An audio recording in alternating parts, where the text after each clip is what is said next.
মধ্যে একজন আপনি।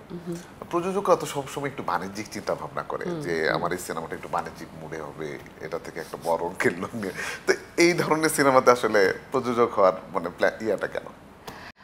দেখুন, প্রথমত তখন আমাদের একেবারে দেখুন, তখন হলো আমাদের শুটিং করতে পারছি না, আমরা শুটিং করছি না, আমরা কাজ করছি না, আমাদের আর্ট কালচারের জায়গাটায় একটা এমবার্গো চলে এসেছিল, আমরা কিছুই করতে পারছিলাম না। তখন সবচেয়ে বড় যেটি মনে হয়েছিল যে তখন একটু অভিনয় করি। আমাদের ভেতরে কিন্তু আমাদের মানসিক অসুবিধা হচ্ছিল, মানসিক সমস্যা হচ্ছিল কিন্তু।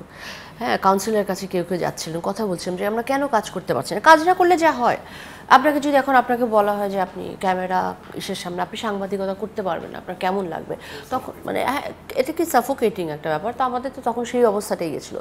সেই জায়গা থেকে কিন্তু পিপলু ভাই প্রথম অফার করেছিলেন যে চলুন আমরা একটা ছবি বানাই, আমরা একটা ছবি করতে চাই। তো তখন আমি বলেছি হ্যাঁ আমি আছি, আমি করব। তখন সেটা আসলে এই ছবিটা একেবারেই সময়ের প্রয়োজন। এখনও আমার কাছে মনে হচ্ছে আবার সময়ের প্রয়োজন।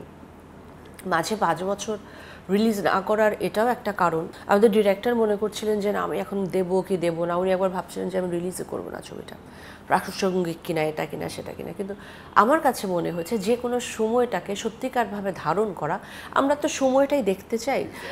আর এই সময়টা যে আমাদের যেই সময়টা আমরা পার হয়ে এসেছি, এই সময়টা যদি আমরা আবার মানে রিপ্লে করি যে আমরা এই সময়টাকে এত শক্ত সময় আমরা পার করেছি যেখানে আমরা প্রতি মুহূর্ত মৃত্যুর সাথে লড়ছি, সেই জায়গাটা যখন পার করে আসতে পারি, এখন আমাদের যে সিচুয়েশন, যে টপসিটারি সিচুয়েশন বা এই অস্থিরতা, সামাজিক আমাদের দেশের ভেতরে একটি বড় চেঞ্জ আসছে, সব কিছু মিলে আমার মনে হয়েছে যে এটা আমাদেরকে আরো শক্তি যোগাবে।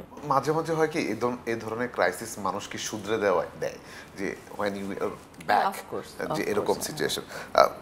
ওই প্রশ্ন রেশ ধরে বলে যে জয়া পাখিকে আমরা দেখবো বাংলাদেশে বাণিজ্যিক কোনো সিনেমার প্রযোজক হিসেবে দেখবো কিনা?